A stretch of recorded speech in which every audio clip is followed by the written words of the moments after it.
Good afternoon and welcome to the Audit and Accounts Committee, Monday 29th of July. Just run through the housekeeping. There are no fire alarms scheduled for this afternoon, therefore should the fire alarm sound, please evacuate the building immediately. Fire exit is located at the rear of this room, just over there. Go down the stairs, meet in the War Memorial Park. Please note this meeting is being webcast live on the internet. The webcast will also be published to YouTube after the meeting. Check with officer, get a nod. And please can all members and public switch their phones off or turn them to silent. Apologies for absence and substitutions. I have none. Hopefully, sorry, one substitution. Councillor Harvey is replaced by Councillor Grant. Welcome, Councillor Grant. Sorry. We have two members who haven't appeared yet. Hopefully, Councillor James and Councillor Cubitt will be joining us shortly. Any declarations of interest? Councillor Potter. Thank you, Chair. I need to declare an interest in item 10, and I shall leave the meeting for that item. I don't know how you're going to take this agenda, Chair. I don't know whether you'll, in the nature of it, be moving that to the last item of business. If you are, I'll sit through the rest, obviously, and then go, and probably won't reappear, but that's within your control, obviously. Thank you, Chair. I will leave it till the last item so that you can enjoy the rest of the meeting.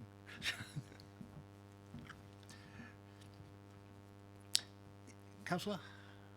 I'll be doing exactly the same, Chair, for the same reason. And I'll still be leaving it till the last item. Okay, for the benefit of those people who wonder what all that was about, item 10 is a confidential item which we will take off the web, but we will do it at the end of this meeting. Any urgent matters? Minutes of the meeting held on the 24th of June.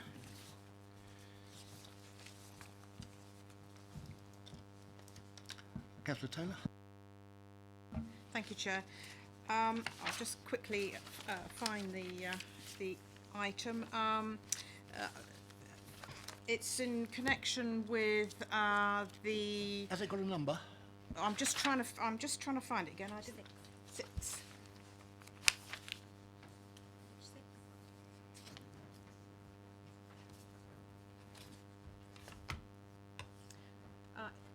It's about the confirmation that the Cabinet member had not been able to present a report on residential investment, but would do so to the next meeting. It was really about the fact that we clarified that was not just supposed to be a report on new ideas for things like the deposit scheme, but actually in relation to the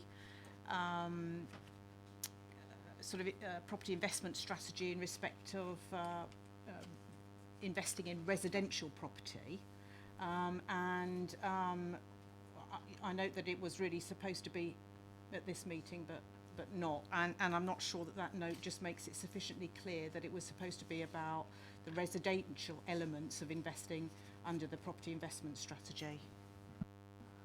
My opinion was that it should be on all aspects of residential property, not just new ideas, but the whole of the housing strategy as it stands, as it exists, and how it intends to be rolled out. So it's certainly not just one new idea. And as we haven't had a report back at this meeting, can we ask the portfolio holder to please attend the September meeting? And that will go on the work programme as a report we require. Thank you for that, Councillor Taylor. Apart from that, are we happy with the minutes? Yes, okay. Right, item 5 is the response to the Ernst & Young assurance letter. You have seen the letter in the minutes. I made a couple of changes to the original draft. One was minor. It's on page, let's say page 7, but it's 7 of the amendment, which was to add internal to audit reports and add The committee also receives regular updates of any potential data offences reported to the Information Commissioner's Office, has requested that the monitoring officer provides the committee with information on any legal claims and challenges. This request was made some time ago. We've had no response, so I'd like it minuted that we would certainly like a response to that request. The auditors obviously consider, are we aware of any actual potential litigation or claims? And it was pointed out the only time we ever find out about them is when we get the annual accounts if there's a contingent liability, and that frankly is not satisfactory. If there is a potential claim, we need to know when there's a potential claim, not that there has been one. So are we happy with the letter as drafted? Councillor Taylor. Thank you, Chair. Actually, I'm not very happy about it. I take your point about is the committee aware of actual potential litigation or claims. There's no, apart from the fact that you've added the bit about data offences, there's no other substantive change to what has been written. I think, to be honest, the answer to the question, is the committee aware of actual or potential litigation claims, is no. Not is aware through the latest statement of accounts. That certainly doesn't give us an update. And in the 12-month cycle that I've seen so far, I don't recall us ever having an agenda item, I could be wrong, where we do receive an update on claims against the council at all. And so I'm not sure that answer actually properly represents what actually occurs. I'm also a little concerned about the responses to question 1, which is on in particular page 13 of our original agenda, where we're asked how the committee exercises oversight in management processes. Obviously, it may be a question of the definition of oversight. I mean, I'm aware it has more than one definition, but in terms of the definition of oversight of how we communicate to employees on business practices and ethical behaviour, I don't feel that the response given is a proper response to that question. It talks only of fraud awareness, and that we were aware there was a fraud awareness week, and that there's details of an anti-fraud policy on Sinbad. I think having tacit or alleged knowledge of something is not the same as oversight, and also that fraud is not sufficient in terms of the question about business practices and ethics, because fraud is very limited to a specific thing, and ethics is a much bigger thing than that, including code of conduct, malpractice, maladministration, for which the policies and procedures are absent, and the ones that I've actually looked at today are not sufficient. So I don't believe this response actually answers that question, Chair. Sorry. Well, as the question is limited to fraud, I think it probably does answer the question, but if you've got a problem with the question, I'll ask EY to comment on whether they're happy with the question and the answer. In terms of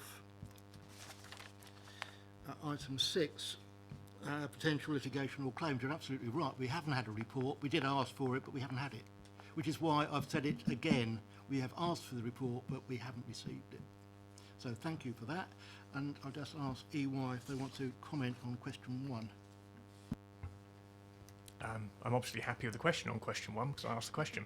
The answer is sufficient for our purposes. I take the points about the discussion, but the critical thing for us to understand is the level of awareness regarding potential fraud. So if the committee are happy that it adequately covers fraud, as opposed to some of the wider points that are raised, then we're happy with the response. Councillor Taylor, are you happy with that answer? Well, I'm happy that it can now be defined that the question is limited in its scope to fraud and not to business processes or ethics. I'm not convinced that knowledge of something is the same as oversight. And in terms of question 6, is the committee aware of actual or potential litigation or claims? The response doesn't seem to be, that as in front of us, that we're being asked to sign up to, doesn't say no. Back to Ernst and Y. Are you happy with the answer and the conversation we've had this afternoon? I think I'd prefer a straight answer, yes or no, in regard to question 6, but I think from the discussion you've had, I can probably live with it. I think live with it this time round, and we'll look at it again. Councillor Potter.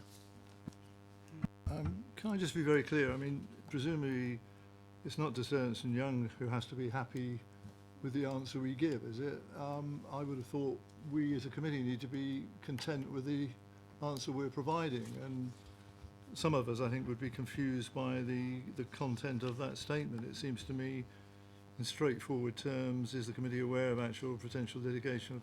It's a simple no, isn't it? And not to know, or for that to be actually sort of dealt with in some other indirect way. And I'm not the experts that many of you are really, but in terms of the way such a matter should be identified within the statement of accounts, and because reference is made to no contingent liabilities, that ought to be an interpretation of the answer. I just find that particularly confusing, really, when this ought to be a straightforward matter, which nearly would say yes, and here's the information that relates to it, or no, absolutely clearly no, there are no matters that you should be concerned about. Can I just also, while it's on my, and if I've missed it, sorry, in the preamble, forgive me really, but in terms of the whole process of delay, I'm not entirely clear why the letter of the 4th of April 2019 didn't get to you until 2 months after that, or 3 months after that, was it really?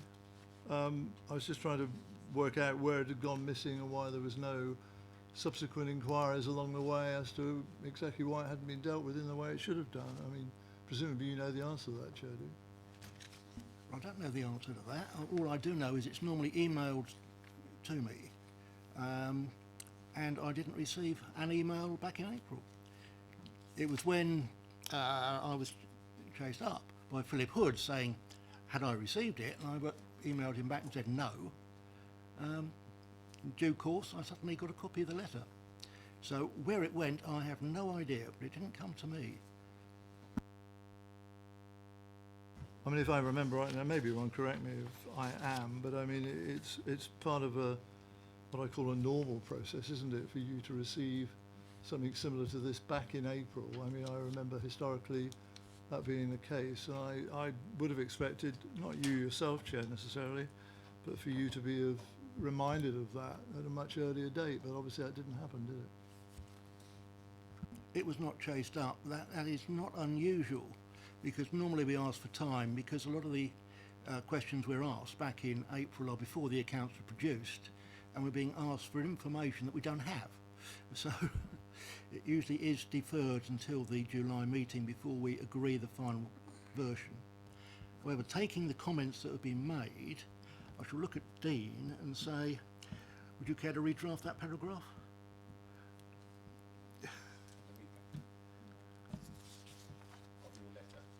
Yes. Councillor Vokes. Looking at the work programme for this committee at the end of the papers, there's no reports of actual or potential litigation claims or whatever that come to this committee that I'm aware of. If they don't go anywhere else either, could this committee not request that it becomes a regular report to this committee, and then that answers number 6 in the future? Councillor Vokes, where have you been for this meeting? Because that's what we've just been discussing. I have not heard that specifically said, so I'm just summarising it and saying it. We have not received a report. We have requested a report. It has not been forthcoming. just coming back, it is not in the work programme for this committee. So if it is, at the end, in our papers we have the work programme, if it is in there as a 6-monthly, then perhaps we will get it. I think the response to our request, which is stage 1, should be in the work programme. And once we get a response, we will know whether or not we're going to get a report. But certainly the fact that we've requested one should be in the work programme, and that will be noted. Thank you for that. Councillor Cubitt, I forgot to call you. Don't worry.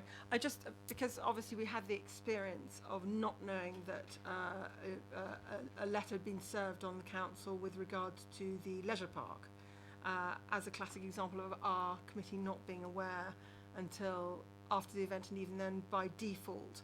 And given that we are notified of 0 infringements of data protection from our very esteemed officers opposite, I think it de minimis should be at least twice a year, if not more, or at every meeting, that there is 0 known frauds according to the senior strategic leadership team, and that there are no court cases that have been served on us, so that we get a 0 return. Okay, we do get a fraud report, and that does come out twice a year. Said looking at Dean. Internal auditors aren't here, we've got a nod from that. Okay, but in terms of the legal action, yes, we are putting it on the work programme, we're making the request. Hopefully we will find out from legal what their response is. I would suggest, even if they say no, they don't like to do it, if it's confidential, it's pink papers, and we'll look at it as pink. Sorry, I'm probably being very stupid, but what I mean is, say for example, our head of service stating in black and white on a piece of paper in our audit and accounts department, there are no frauds outstanding, and there are no legal services being served, notices being served on the council, so that we have, I mean, you know, not embedded within some report somewhere in the deep distant past. We have an explicit statement from the strategic leadership team that there is none at this time. The fraud report is fairly comprehensive, so I don't actually see that that is a problem. But certainly in terms of the legal action, yes, that is what we're discussing, and yes, we've asked for it. Sue. So yeah, more than happy to come back to the next Audit and Accounts Committee with an understanding of what we can and what we can't disclose at Audit and Accounts Committee, even if it is just a high level. We're aware of certain litigation, but we won't necessarily be able to disclose all the information, but we will certainly come back to the next Audit and Accounts Committee with potentially what we can and what we can't disclose. I think that's the sort of reassurance we wanted. Councillor Taylor. Sorry, Chair, to labour this point. So are we saying that what we are going to do is we're going to change the response to that question 6 so that it actually is very clear that no, we don't, but we are going to, rather than the sort of fluff, as it were, that it says at the moment? I would like to be clear about that. The other thing that I am a bit confused about and would just appreciate a bit of guidance is signing off the external audit on the accounts contingent to this letter? Is this letter needed in order to do that? Because I'm a bit confused as to whether or not the accounts have actually been externally audited and signed off, given the date of the letter for that, and whether or not this response relates to that process. The external audit has taken place, has not concluded, and the auditors have certainly not signed, but yes, all these things would need to be signed before the auditors will sign off, which, as you'll hear later, we're not quite in a position to do yet.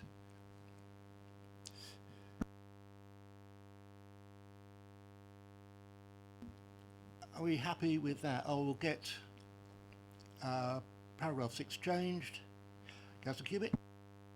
I'm sorry to be a nuisance, but we've had a long conversation about this over a number of meetings, and one of them was specifically in terms of the risk profiles and reports to us. Now, I understand the heads of sort of saying obviously what can be disclosed will be disclosed.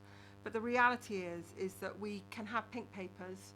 We are an audit and accounts committee, and therefore I know of no example where it would not be the obligation of senior management to notify us in our regulatory authority capacity of significant events on the basis of whether the heads of service deems it suitable to disclose or not. I wish for those matters to be disclosed to me in my capacity as a member of this committee, which has a regulatory role. Which was not the question that was asked.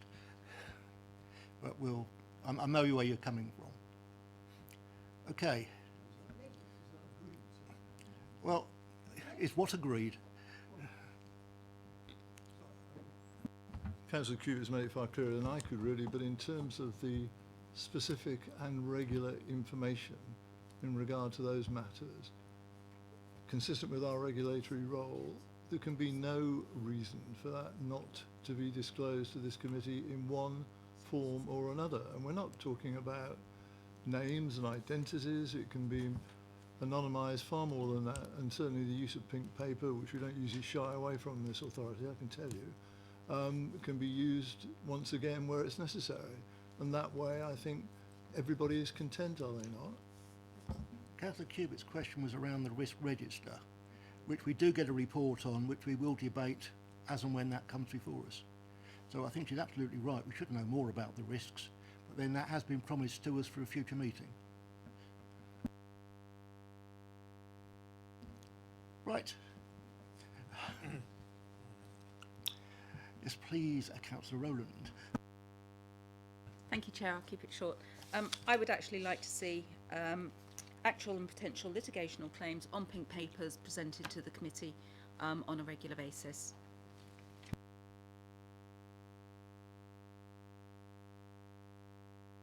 I think that's what we've just agreed anyway, but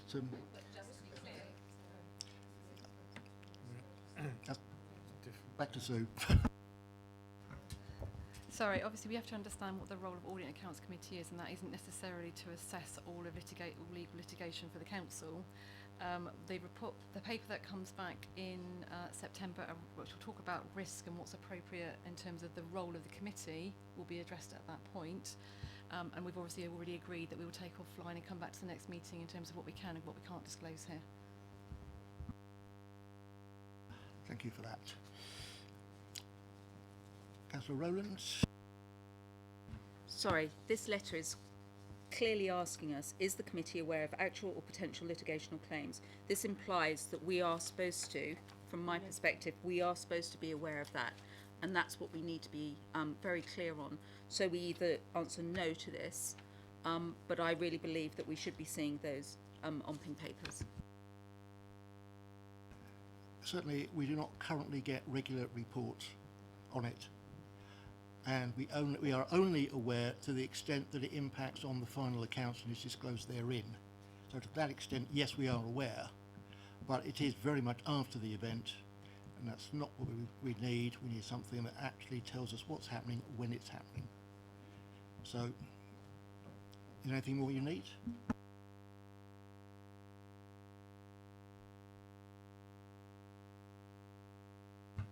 So, the response to this question is no, we are not aware of actual or potential litigation or claims.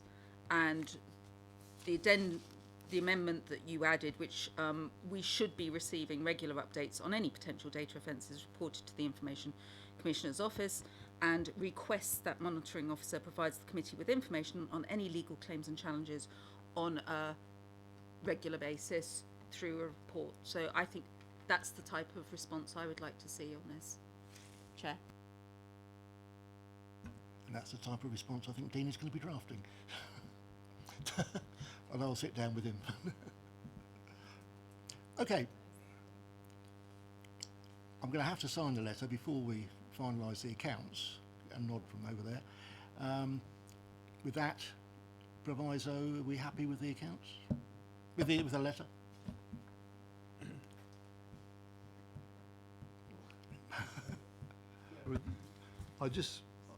I mean, I'm aware of all the sort of caveats that are being attached, but I don't honestly understand why such heavy weather is being made of it, really. And the connection, obviously, as you were mooting a little while ago in terms of the connection with the final accounts of this authority, anything that has an impact on the way this authority pays money for, spends money on, any form of legal charges, legal costs, etc., which is contained within this general heading, it just seems to me is axiomatic, and that ought to be very simply done. And I'm still bemused, really, why, in terms of the sort of pink paper summary that could come on a regular basis, why that is such a problem. I really am. And I would have thought everybody would be content with that in terms of an open government system within this council. That's subject to the current terms of reference that we have, which are laid down by council. It's in the constitution. So, well, I would say debated at the Constitution Working Party, but yeah, which should meet more often than it does. But I can't, beyond that, I can't think, there isn't a great deal we can do. Councillor Cubitt. I'm slightly nervous about that comment that you just made. I just also would like it on record that if there is any plans on this council to change the constitutional reference for our committee, that come via us before any amendments are done by the monitoring officer or the heads of service. It would be nice if any changes to the constitution which affect the operations of any committee, be it audit and accounts or human resources, should be discussed with the chairman, and papers should be given to the committees. I quite agree.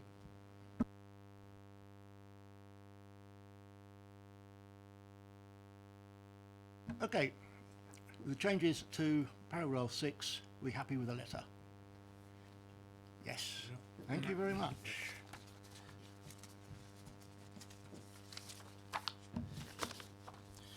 Item 6, the audit results report, ISA 260.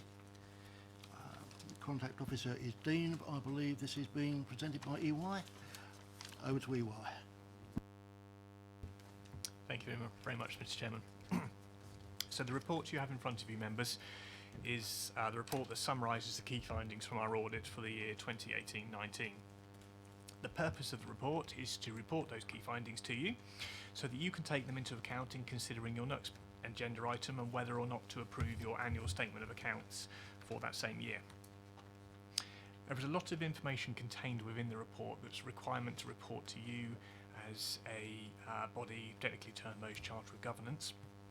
I'm not planning to run through the entirety of the report, but to stick to the key headlines, the key messages, and to update you on the progress where we had to provide the report midway through the audit, and then I'd be happy to take any questions on any of the content at the end.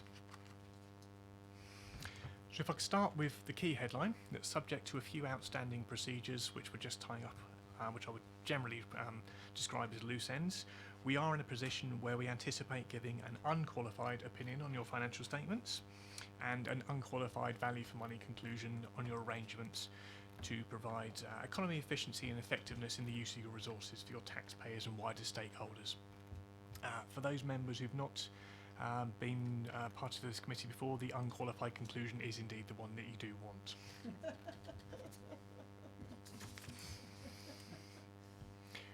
We presented the audit plan to you earlier in the year, and we set out the key risks where we'd be putting additional areas of focus for our audit. So those areas that we see as a higher area of risk where there possibly could be errors. We set those out again in section 2 of our report, which starts in your pack on page 25. And we run through the key findings of those on the subsequent pages. So just very briefly to go through those risks. On page 26, we set out the risk of fraud in revenue recognition, which is essentially to make sure that the organisation is recording capital as capital and revenue as revenue, because that's the way the statutory safeguards around those areas of funding are, to ensure that revenue expenditure is funded through inevitably the council tax and grants you receive, whereas capital has to be financed through, say, capital receipts, capital grants, or potentially borrowing. what we're looking out for here is to make sure that revenue is not being capitalised, and so you could use some of those funds to fund the revenue expenditure of the council, which would be inappropriate. So, having looked at tests of additions to property, plant and equipment, and having looked at additions to the category of REFCUS, so revenue expenditure funded by capital under statute, we are happy that there is no such risk. We are happy that everything is being classified as appropriate within your statement of accounts. On page 27, we talk about misstatements due to fraud or error.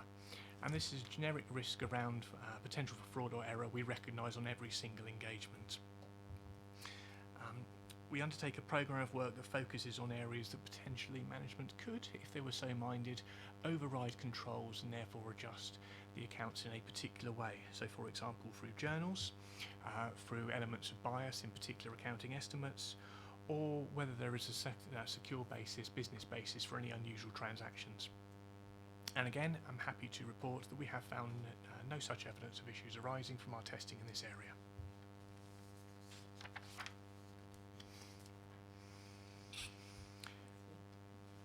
On page 28, we raised a significant risk around the new accounting standard for IFRS 9, which is around your financial instruments. We had done some preparatory work on this earlier in the year, and on the submission of your draft financial statements, we decided that we would actually reduce the level of risk in this area. Our major concern was whether you were classifying any investments as through fair value through other comprehensive income.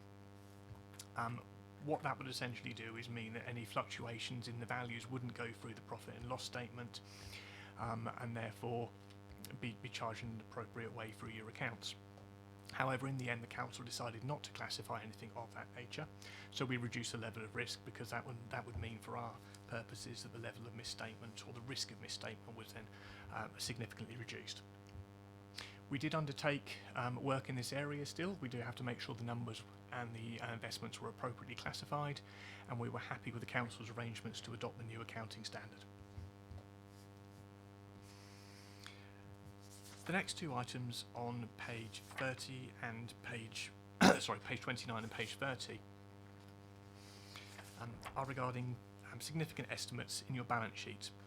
So on page 29 we talk about the valuation of land and buildings, and then on page 30 we talk about the valuation of the pension fund, or the pension deficit within your accounts.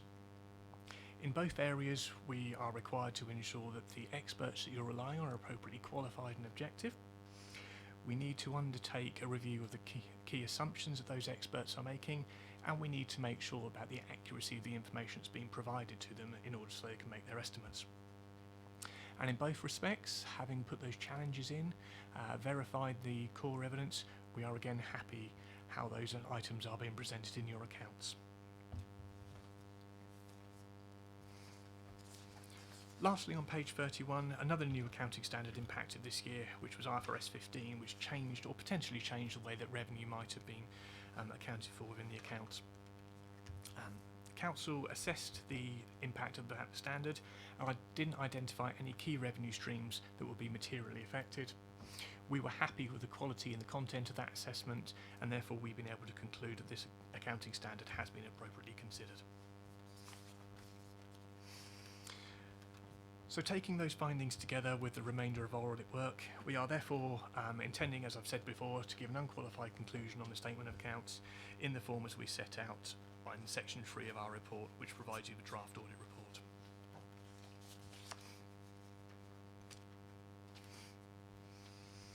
In section 4, we talk about the key audit differences that we've identified through the audit. I'm not going to spend a lot of time on this one. We have identified a couple of further changes since we produced the draft report, but these are set out in detail on the addendum to the next paper on the agenda today.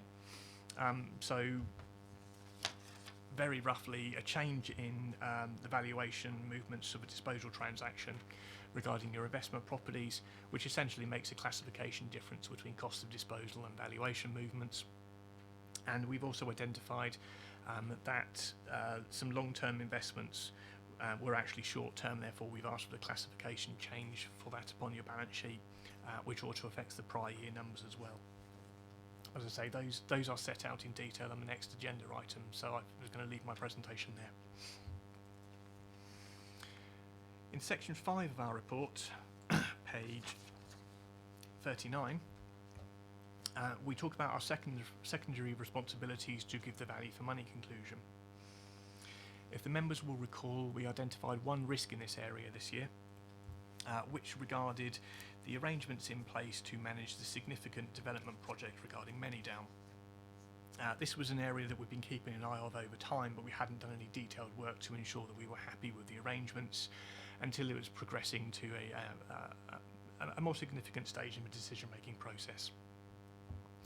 So on page 41, we've summarised the work we've undertaken looking at the governance and project management arrangements in terms of the risk management arrangements, and then seeking the appropriate advice and then reflecting that advice in the decision-making papers that have informed the project as it has gone through.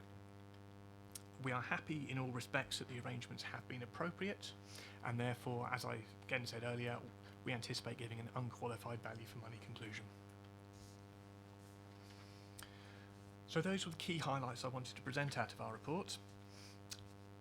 I would be happy to take any questions on those areas or any other area contained within our report if the members have some. If I can fire off the first question, can you confirm that there were no items within the limit that we requested which were not material but would require some adjustment at a later stage internally? I'm very sorry, I don't recall being requested of a limit. We did ask for all items over £50,000 that might require adjustment to be reported to us. And that has been a standard request for several years now. Hold on one second.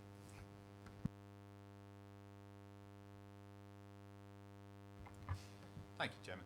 We do record, as ever, we've obviously materiality is as set out in the plan, but we do record all errors that we find on our schedule. So the only two that we've got is membership fees wrongly accrued for professional institute bodies, which is 38k, and the only one over 50 is it's a reclassification between debtors and creditors of 64,000, but they're the only two that we found.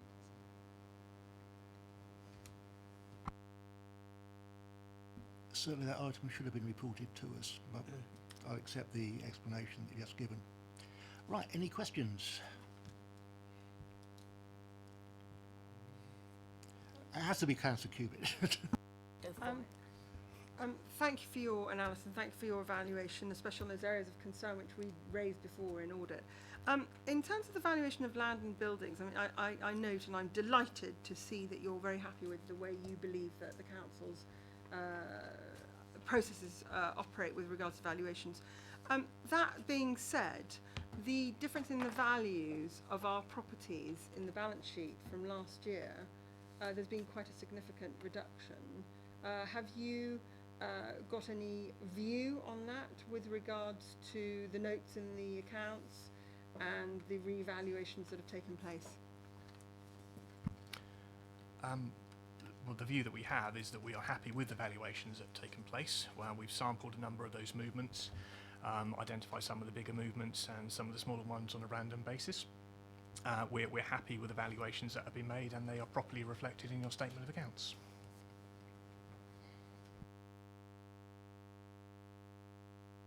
Thank you. I guess I suppose my point is that there's been quite a significant reduction in the value of our commercial property from 296 million to 285, and our investments have gone from 135 down to 119, and I noted that the malls were revalued, the festival place was revalued. Whilst you might be happy with the current valuation, do you think there was something wrong with our system that had them at a considerably higher rate previously and that they should have been reduced? Because I'm not aware in the economy at large that there's been that big a drop in commercial real estate. nor am I aware that we as a council, because we've actually been acquiring commercial real estate in this environment, so I would have expected the assets and liabilities to have shown an increase in value, not a reduction in value. We have no indication that any previous valuations were incorrect. We've signed off on those in the previous years. There has been a significant decrease in the retail values in the wider economy this year. I can't remember the figures off the top of my head, but we were expecting major decreases in retail valuations, and we have brought in a number of specialists across our audits when we are looking at retail properties this year to make sure that general trend has been taken into account. The council also has to take into account any changes in its rental values, so where it's been amending leases, changing leases, or somebody occupiers of the property have swapped between year on year, those have to be taken into account in the valuations, and we are happy that those considerations have been made, including where we have used our specialist valuers to value some of the major retail properties. Are there any other questions for EY? Councillor Potter. Thank you, Chair. Could I just refer to page 41, excuse me, which makes reference to the Manidown development. And your reference here talks about the project involves Hampshire County and obviously ourselves working with partners and other third. But I mean, what status do you give the Manidown company currently in regard to this analysis? What is your understanding of their land ownership and interest in the project at the moment? So the extent that we've looked at is how the project has been governed and managed to date. We looked at the setup of that company. Has that been set up according to the legal and financial advice that the council has received? And we have looked at the partnership arrangements. That's the extent of the work we've undertaken.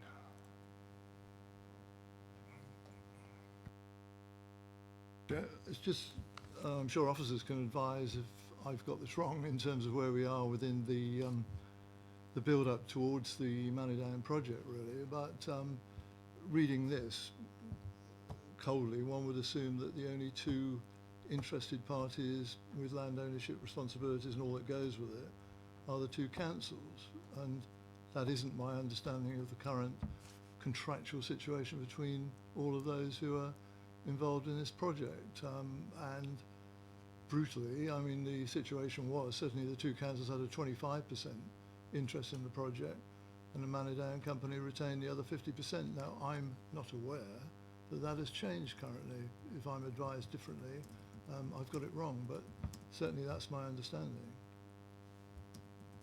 So I think you're talking about the Manidown Estates' interest in any development profit.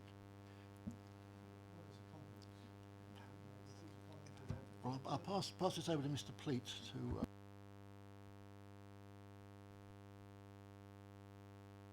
Okay, so...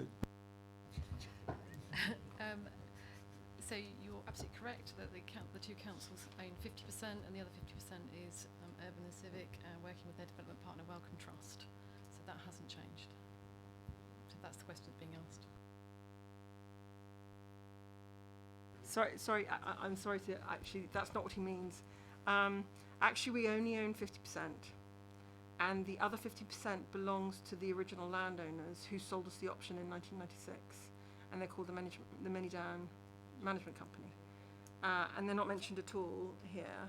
And the Urban and Civic is part of the special purpose vehicle, which I presume Ernst & Young is commenting on, but I think Councillor Potter is referring to their opinions on the 50% that we do not have control over. Obviously that's one for the auditors to answer then. So the page on the report here is very much a summary of the work we've undertaken. We've looked at the governance arrangements, we've looked at the structure. We have no significant concerns how it's structured and with the advice that's been taken by the council. So that's the extent of the remit we have in terms of looking at these arrangements. We look at, as it's a conclusion around arrangements, we don't get into the detail about the policies, we don't get into detail about whether or not it is a value for money arrangement, because that is too subjective. So we have to look at, has it been structured correctly? has the advice been correct? Has the advice been properly conveyed in the decisions that the members or the appropriate body has taken? So it's not an in-depth review of every transaction, every item associated with Manydown. Sorry, with great respect, this is not about a review of with great respect, it's not about a review of a specific minor element and extreme detail within the project. It's about the other 50% ownership of the site.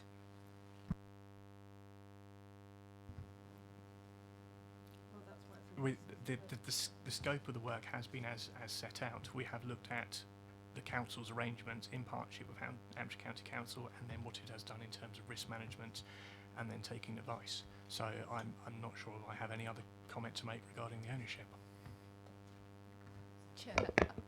Chair, I wonder if I can give Councillor Potter an answer to that outside the meeting when I've had a chance to speak Please to the go legal ahead.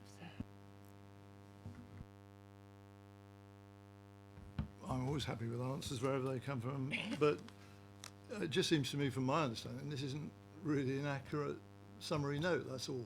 I mean, if it's saying the project involves Hampshire County Council, each, I'm not sure whether even this is grammatically correct anyway, each with a 50% share of the joint venture, my understanding is that the structure and ownership is somewhat different to that and hasn't changed and won't change quite yet.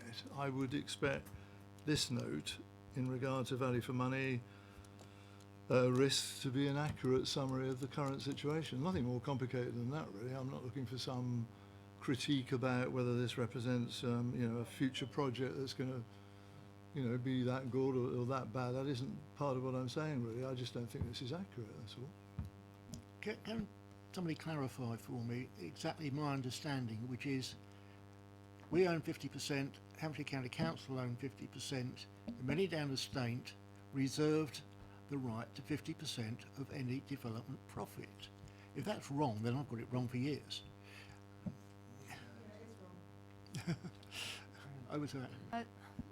I'm not an expert on this because I'm not the lawyer dealing with it, but my understanding is that the county and ourselves have got the long lease, but the freehold is still with the Manydown company, and it's the valuation of that freehold which has to be valued, but whether or not that's worth 50% or something less, we don't know until that valuation has been done. Urban and Civic's contribution is essentially to put the money in for the development. The council's put the land in for the development. I stand corrected. Councillor Cubitt?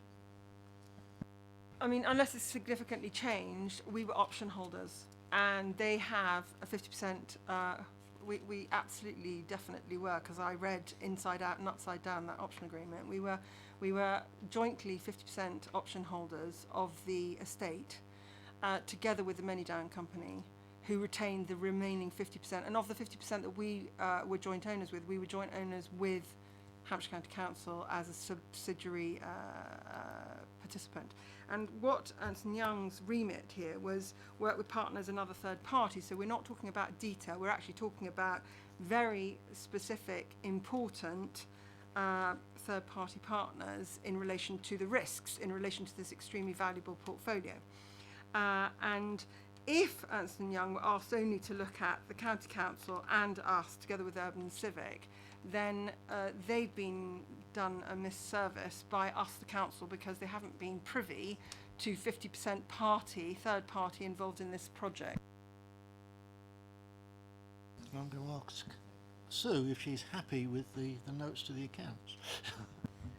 Can I just say, obviously, we don't direct EY in terms of what they do and what they don't audit. EY actually set their own parameters and their own tests.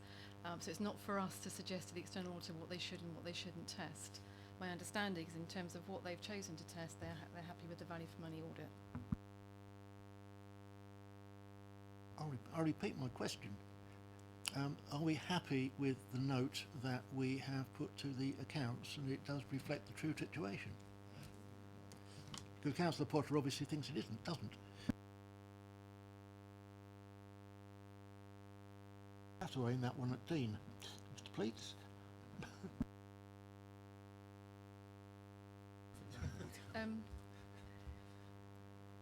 From the finance team's point of view, we are happy with the notes to the accounts. This is not a note to the account. This is a summary position from the external auditor in terms of how we've undertaken the accounts. Councillor Potter, I thought your question was regarding the accounts themselves. Sorry, Chair, but I referred to page 41, and all I'm saying, I think, is that I don't believe the summary notes there are an accurate reflection of what the situation is in regard to Manidan. I mean, my understanding had always been, until things change, and this is it's in the current state of flux at the present time, of course, that really in simple ownership terms, inverted commas, because it's not as simple as that really, we were talking about 25%, the borough counts for 25% Hampshire County, 50% the Manidan company, and that's how it has been for some long time. That would subsequently change even when the buy down occurs in regard to the land ownership of the Manidan company, and all this is in the state of flux at the present time and is clearly moving forward at a rapid pace so that we can move towards proper planning application, all the rest of it. I mean, it's just a simple point really. I just don't think this note reflects really the proper position, and I would have thought it should, shouldn't it really, for us to be content with it. Well, the note is that of the auditors, EY, and they seem to be happy with it. This is the scope that we brought to you in terms of what the risk was and what we would be looking at back in the audit plan, and these are the conclusion we have drawn. Now, there is lots of information that is not in here about the detailed project management, the detailed financing, for example, but the conclusion is that we are happy with those arrangements. So I don't propose to change anything, and I don't propose to draw a different conclusion. The key issue as scoped is we have looked at the arrangements and we consider those to be appropriate. Councillor Potter? I mean, if that second sub-paragraph had actually said, the project involves Hampshire County Council, Basingstoke and Deane Borough Council, each with a 25% share of the joint venture, the other 50% being etc., etc., would the conclusions of the auditors being exactly the same? So we've looked at the joint venture, which is I can't remember the name of it, there's a top company between Hampshire County Council and Basingstoke and Deane, and those have a 50% share of those arrangements. So that is what we have looked at. That is the conclusion that we have drawn.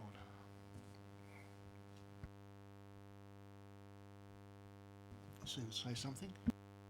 I don't know whether worth clarifying. Obviously, in our accounts is the leasehold, which is what obviously we need to have an opinion on, which is the 50-50 share with Hampshire County Council. The freehold is a different issue. So in terms of the accounts, it's the leasehold element that they're commenting on. I think we've probably thrashed that one to death. I think the report is basically for noting now. So, okay. I think we can probably argue even more when we get to the next paper.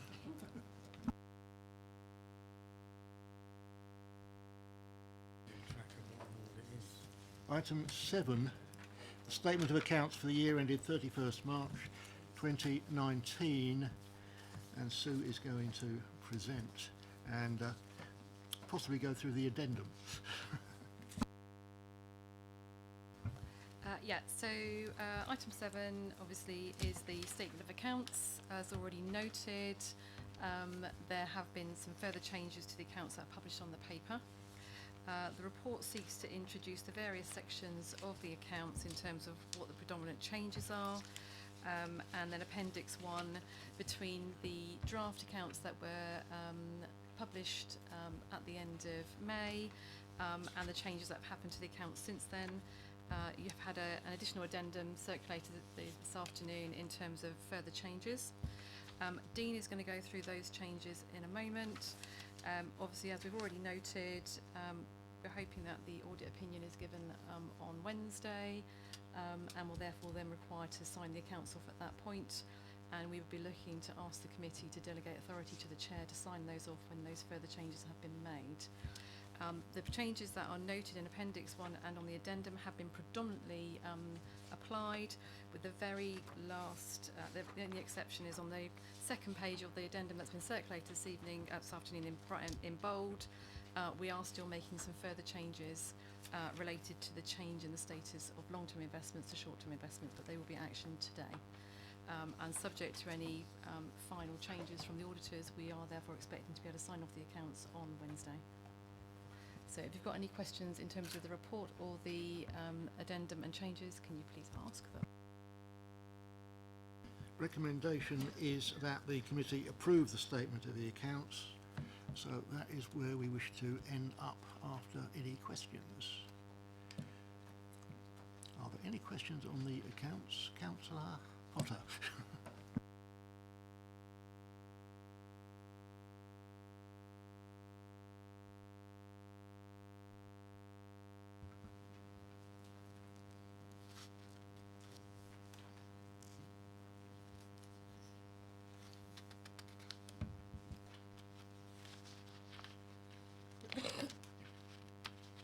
And just before anybody starts to panic, I only want to come down the bottom of the page, if I may.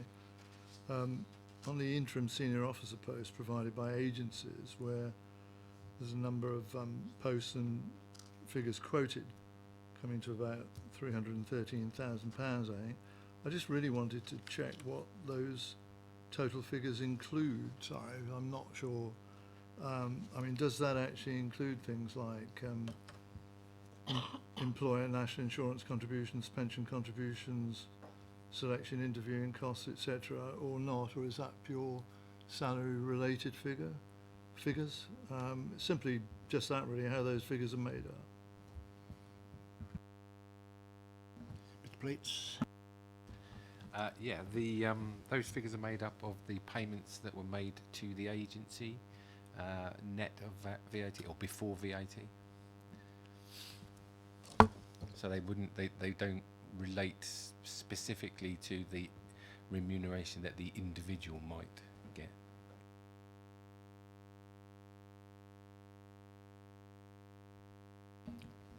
Are there any further questions? Right, the accounts are not finalised. We're looking at Wednesday.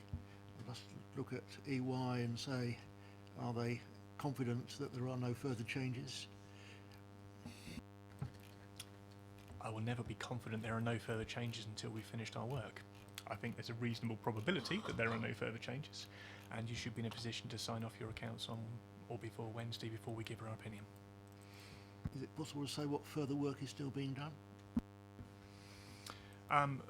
We are reviewing property, plant and equipment valuations this afternoon. It's probably the biggest area that the work has recently been concluded, but we have been informed of that throughout, so I doubt there are any major issues.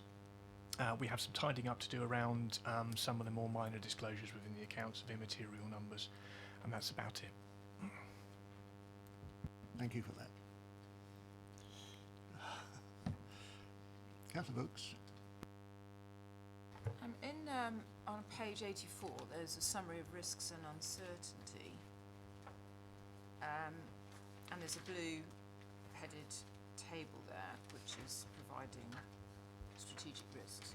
The second, there's just a couple of comments. The first one is really just, could we change venerable to what I think should be vulnerable, because I don't think it's about supporting residents that are venerable, so just a little change there. There were two there that slightly bothered me. The first one, staffing skills and capacity. These risks are considered and allocated where? Because saying that inability to recruit skilled and talented workforce seems to have a bigger than marginal impact when you look at the accounts, the amount of money the council spent on interim and severance pay. To say it's a marginal impact, I think, I would find questionable. So I'm just wondering where that was agreed. And on the final one, the political groups impacting governance, as well as it being capacity, but now that this is a no overall control council, has that risk been reassessed? that's one for Sue. This comes from the Corporate Risk Register, which is obviously reported here as well at the Audit and Accounts Committee. Certainly, because obviously this is backward looking in terms of where we were. You're absolutely right in terms of the political risk. We need to reassess that one as part of the Corporate Risk Register update. In terms of staffing skills and capacity, there may be pockets of the organisation where, or certain levels of the organisation where there may be an impact, but because we're looking, this is an overarching organisation as a whole, it's deemed to be kind of medium, possible marginal for the organisation, but taking into account your point that there will be elements of the organisation where that could be more significant, and that should actually be represented in the actual individual service area risk registers. So where would that risk, where has that been classified? So this committee didn't classify this is not the appropriate committee. So where was that risk originally? So this is linked to our internal audit work, who look at our corporate risk register. The corporate risk register is obviously monitored at a high level and is an accumulation of a number of service risk registers. And that is set out in our annual governance statement, which is also part of the annual statement of accounts. Just as somebody, this is the first time I've read these councils, I'm a new councillor. My background is in the NHS, and we have a pretty interesting reputation for paying for interim staff. My eyes watered reading these accounts. I would ask that whatever committee or group is responsible for this particular risk have another look at it. Thank you. Okay, any other questions? Can I just ask a technical question? Certainly you can, Councillor Faulkner. This goes back to 5 years ago, but a point that the auditors made is asset revaluations, do they remain just as a balance sheet item? Because 5 years ago they were sometimes taken into revenue. Is that now gone?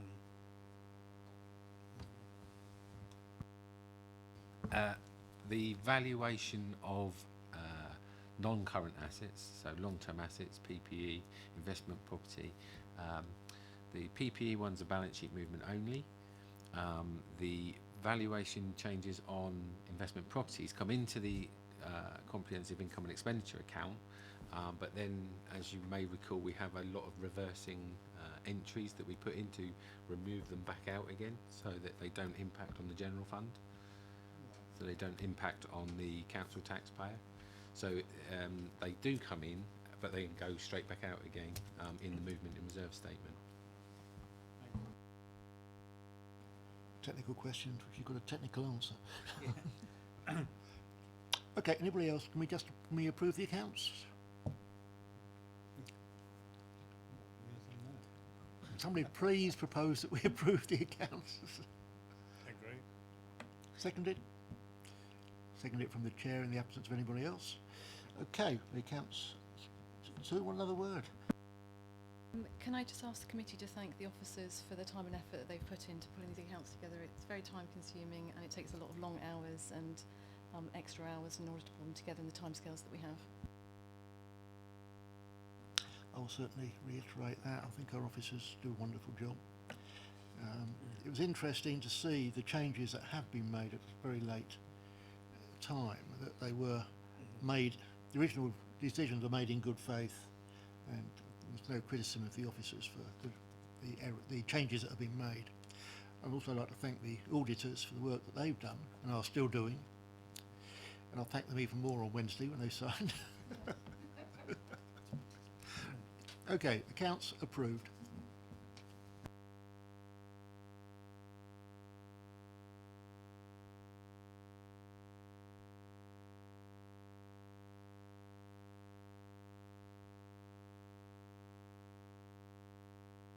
Agenda item 8 is the Regulation of Investigatory Powers Act, RIPA Annual Report. Over to Jackie Tatum. Thank you. This is an annual report which provides an overview of any activity throughout the year under the Regulation of Investigatory Powers Act, or RIPA. It includes any use of RIPA, of which there has been none, changes to the legislation within the year, which there have been none. Training that we have in place for our staff, and RIPA inspection. We were due an inspection last year. We are inspected every 3 years. Last year there was a desktop exercise undertaken, and the outcome of that was that there was no requirement for a formal inspection, and our next inspection will again be in 3 years' time. And just a summary of annual returns that we have to make to the IPCO, who are now the Investigatory Powers Commissioner's Office. The report is for noting, but if there are any questions. Report is for noting. So are we happy to note that? Yep. Noted. Agenda item 9, General Data Protection Regulation, ICO outcome following a reported data breach. Once again, it's Mrs. Tatum. Thank you. This is just an update to the committee on a data protection breach which we reported to the Information Commissioner's Office, and provides as Appendix 1 a copy of the Information Commissioner's outcome of their investigation. There's a summary of the breach, and again the report is for noting, but if there are any questions. Does anybody have any questions on this paper? Obviously not. So we note it. Thank you very much. Agenda item 10 on holding back to the end. So if we can go to agenda item 11, which is the work programme. I think we've added a couple of items to our September meeting. Has anybody got any other comments on it? Silence says no. So as amended, the work programme will carry forward. Oh, sorry, Councillor Rowland. Thank you, Chair. So where will the report that we've requested actually go into? Is it the September work programme? My understanding would be that we would want it for the September meeting. So there are two things we've asked for. One is an update on the housing situation, which is for the portfolio holder to present, which he has promised us now for 2 meetings, and we're still waiting for it, so it should be ready. And the other, of course, was on a response from legal on exactly what we can expect to receive, and once we know that, we can then factor it into the future work programme. And again, Yep. Are we going to ask the portfolio holder to actually attend this meeting, please? I will certainly make that request. I won't couch it quite as a request. Okay, right.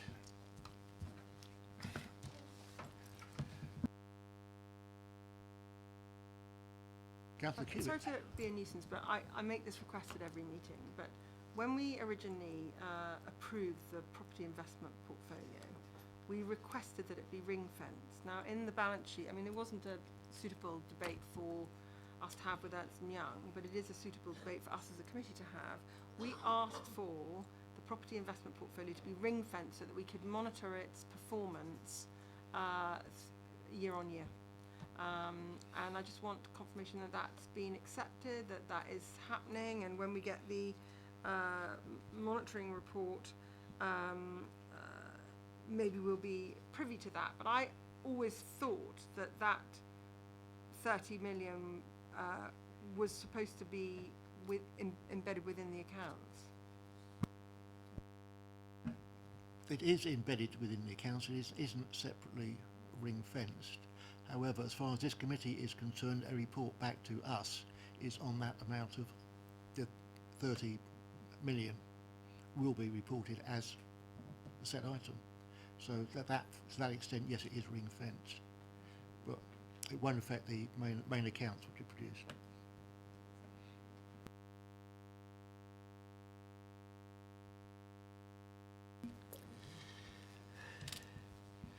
Right.